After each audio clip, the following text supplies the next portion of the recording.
pushed a full month later. Then in late July, there's actually a third periodization for some of these veteran college athletes that they can come and make that U.S. team. And you made a great point the other night when you said that that actually will benefit the collegiate athletes finally this year, because in the past they have had to go NCAA outdoor a week later, U.S. championships if they're from the United States, and then the major of whatever it was a month or 3 weeks after that. So a lot of these college athletes that you see in SEC, ACC, and in the Power 5 conferences are not only running for America, but they're running for their respective countries as well, as you've heard a lot of us talk about the foreign athletes that are competing for these universities. Okay, so from left to right, LSU in 3, the defending champions. Georgia in 4, Alabama in 5, Kentucky in 6. Georgia finally has a 4x4.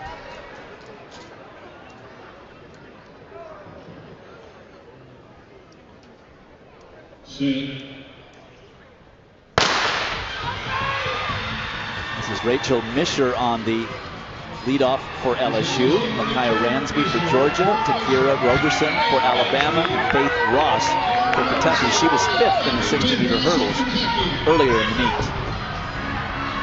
Rachel Misher, veteran runner for Dennis Shaver and the LSU Tigers, was part of that 4x1 championship team. And Georgia gets the pole. Georgia finally having I don't even know what to call here. I'm so shocked that they finally have to have a 4x4. Shout out to Petros for finally having a 4x4. The last 2 NCAA outdoor championships, had Georgia had a 4x4 and just placed, they would have won the national title. Faith Ross of UK, their hurdler, getting them in position to hand off first, but now Alabama coming with a late charge. And this could be a fight for the pole, and Alabama gets it.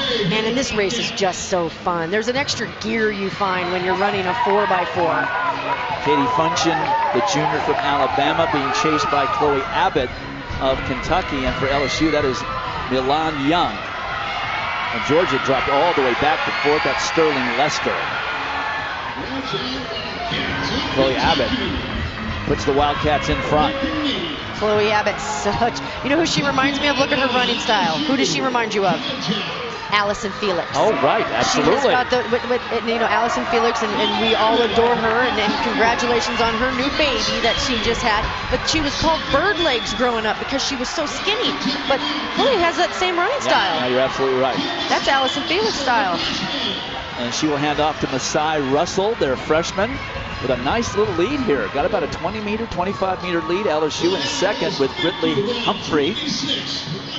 51-26 for Chloe Abbott. That was huge. And here's the thing. Kentucky at last year's outdoor meet had a ridiculous 4x4, even when it came down when we were calling Purdue and USC. Correct. Kentucky was right in there. Georgia now into second place with Amber Tanner. Amber Tanner has that 800-meter strength. Alabama and Kentucky with the best times on paper coming in here. 3:32.04 for the Tide, 3:32.15 for Kentucky. Kentucky will hand off first. Abby Steiner, the freshman, who ran a great open 400 earlier today. And Lena Irby on the anchor for Georgia. Let's see what she has left in the tank. For LSU, that is Kaya Oviosen, freshman. Lena Irby closing. Look at this.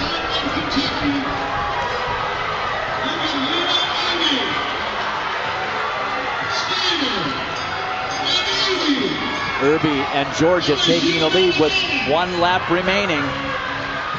This is the part of the race that Lena Irby told me that she was working on in her front side mechanics. She wanted to make sure she was lifting in front of herself and not spinning behind. That's what her and Petros have been working on in the weight room, and holy moly, that stride. She's improved it. Yeah.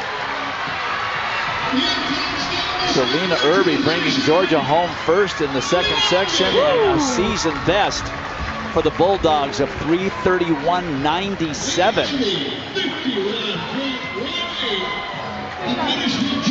51-1 on the split for Lena Irby.